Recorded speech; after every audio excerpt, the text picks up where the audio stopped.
Hello friends, स्वागत है आपका सनसन स्टार में। आज हम लेकर के आए हैं 1 जनवरी से 7 जनवरी 2021 के द हिंदू एवं पीआईबी के तहत चर्चा में रहे कुछ टॉपिक, जिन पर हम प्रश्नों के साथ चर्चा करेंगे। आइए चलते हैं हम अपने पहले क्वेश्चन की तरफ। हमारा पहला क्वेश्चन है आज का। इससे पहले अगर हमारा चैनल आपने सब्सक्राइब नहीं किया हो तो सब्सक्राइब करें, लाइक करें एवं कमेंट में कमेंट करके बताएं कि आपको हमारा प्रोग्राम कैसा लगा। चलते चलते एक लाइक ज़रूर कर दिया करें, जिससे कि हमारा मनोबल और बढ़े और हम आपके लिए बेहतर से बेहतर और कर पाएँ। तो देखते हैं हम अपना आज का पहला क्वेश्चन। हमारा आज का पहला क्वेश्चन है, हाल ही में चर्चा में रहे नौशेरा का शेर निम्न में से किसको कहा जाता है? हाल ही में चर्चा में रहे नौशेरा का शेर निम्न में से किसको कहा जाता है? भगत सिंह, लाल बहादुर शास्त्री, सुभाष चंद्र बोस, ब्रिगेडियर मोहम्मद उस्मान। भगत सिंह, लाल बहादुर शास्त्री, सुभाष चंद्र बोस, ब्रिगेडियर मोहम्मद उस्मान। इसका सही जवाब है डी, घ। इसका सही जवाब है घ। ये 1965 के भारत पाक युद्ध में शहीद हुए थे, जिनको नौशेरा का शेर का खिताब दिया गया। 1965 में जो भारत पाक युद्ध हुआ था उसमें ये शहीद हुए एक ब्रिगेडियर मोहम्मद उस्मान हैं, जिनको नौशेरा का शेर का खिताब मिला था। आइए चलते हैं हम अपने अगले क्वेश्चन की तरफ। अगला क्वेश्चन है हमारा, हाल ही में चर्चा में रही नाम घर निम्न में से क्या है? नाम घर से संबंधित हम ऑप्शन देखेंगे। सभा भवन, प्रार्थना घर, बर्फ का घर या इनमें से कोई नहीं। इसका ऑप्शन है सभा भवन, प्रार्थना घर, बर्फ का घर या इनमें से कोई नहीं। इसका सही ऑप्शन है ख। यह एक असम का प्रोग्राम है जो स्पेशली असम में चलाया गया है। यह जो नामघर प्रोग्राम है वह दर्शन प्रोग्राम का दरअसल हिस्सा है। दर्शन प्रोग्राम के अंडर में ये आता है जो असम में चलाया गया है। आइए चलते हैं हम अपने अगले क्वेश्चन की तरफ। अगला क्वेश्चन है हमारा, हाल ही में चर्चा में रही समुद्र तट यानी बीच की भारत में कुल कितनी संख्या है? समुद्र तट जो देखेंगे हम भारत में कितनी संख्या है, तो इसमें देखेंगे 10, 6, 8, 4। 10, 6, 8 या 4। तो देखेंगे इसका सही ऑप्शन है ग। भारत में अभी तक 10 बीच हैं, 8 बीच हैं, जो इस प्रकार हैं: शिवराजपुर बीच, घोघला बीच, कासरकोड बीच, पाड़ुबिदरी बीच, पक्कड़ बीच, ऋषिकोंडा बीच, गोल्डन बीच और राधानगर बीच। ये हमारे 8 बीच हैं भारत के। एक बार फिर से सुनेंगे: शिवराजपुर बीच, घोघला बीच, कासरकोड बीच, पाड़ुबिदरी बीच, पक्कड़ बीच, ऋषिकोंडा बीच, गोल्डन बीच और राधानगर बीच। तो ये हमारे बीच थे। इनमें से जो सबसे अधिक स्वच्छता रखने में सक्षम होता है उसको ब्लू फ्लैग सर्टिफिकेट का खिताब दिया जाता है।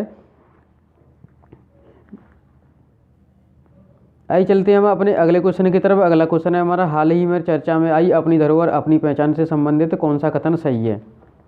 अपनी धरोहर अपनी पहचान से संबंधित हमारा आज का कौन सा ऑप्शन सही है?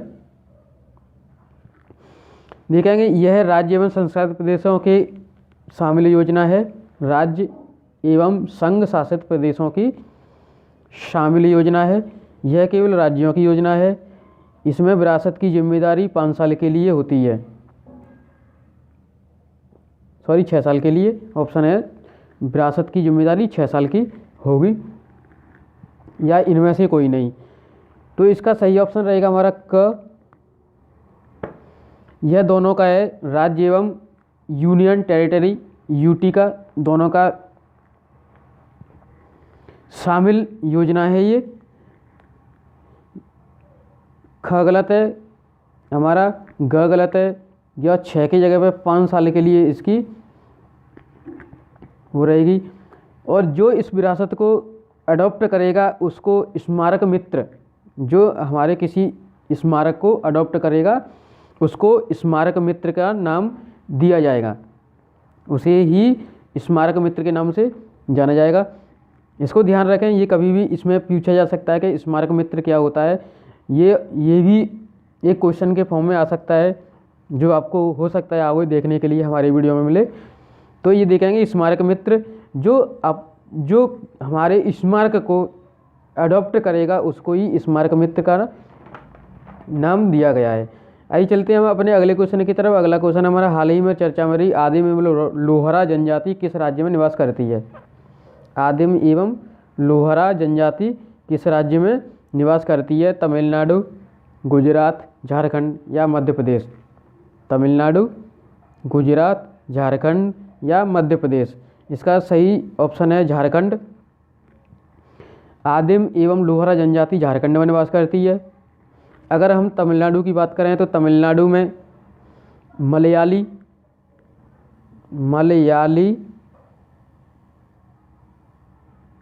गुजरात की बात करें हम तो गुजरात में बसवा,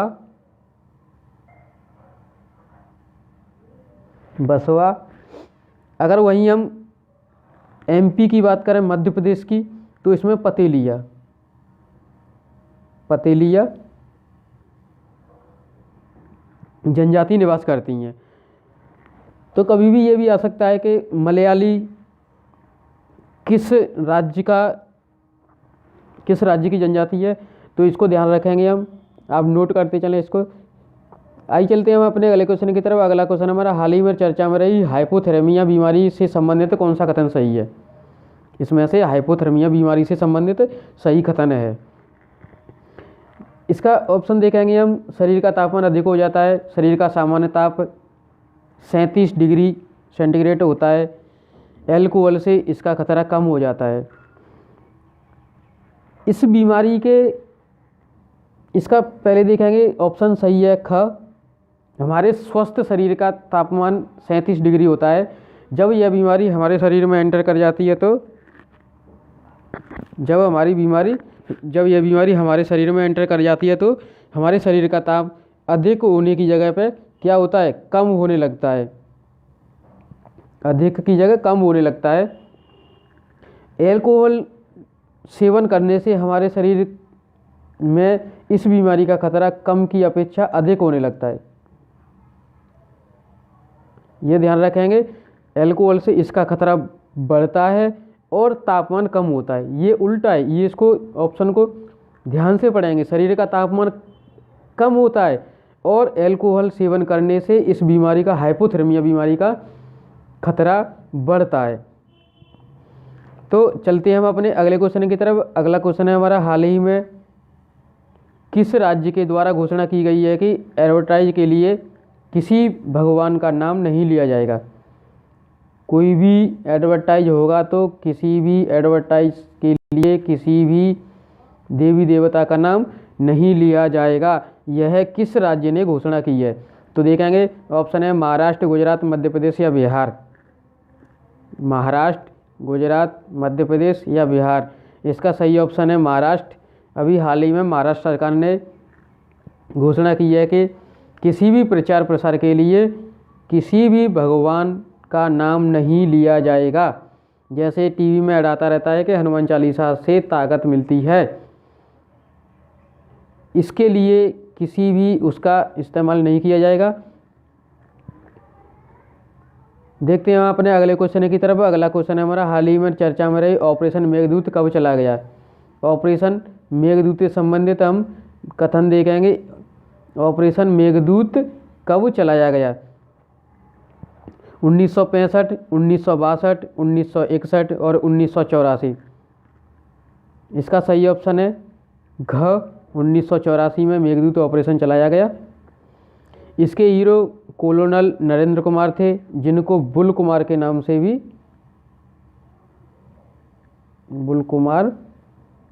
के नाम से भी जाना जाता है। कोलोनल नरेंद्र कुमार को बुल्क कुमार के नाम से भी जाना जाता है, जो इसके मेन हीरो थे ऑपरेशन मेघदूत के। आइए चलते हैं हम अपने अगले क्वेश्चन की तरफ। हमारा ये सेकंड लास्ट क्वेश्चन है, हाल ही में एक खिलाड़ी माइकल कोंडो का निधन हो गया है, वह किस खेल से संबंधित थे। जो माइकल कोंड हमारे प्लेयर्स थे वो किस खेल से, किस गेम से संबंधित थे।